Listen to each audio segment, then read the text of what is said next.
என்றும் புதியது, பாடலென்றும் புதியது, பொருள் நிறைந்த பாடலென்றும் புதியது. முருகா உன்னை பாடும் பொருள் நிறைந்த பாடலென்றும் புதியது. முருகா உன்னை பாடும் பொருள் நிறைந்த பாடலென்றும் புதியது.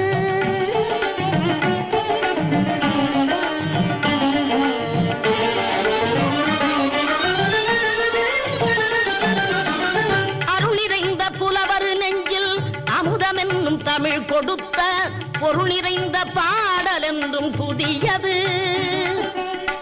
அருள் நிறைந்த புலவர் நெஞ்சில் அமுதம் என்னும் தமிழ் கொடுத்த பொருள் நிறைந்த பாடல் என்றும் புதியது.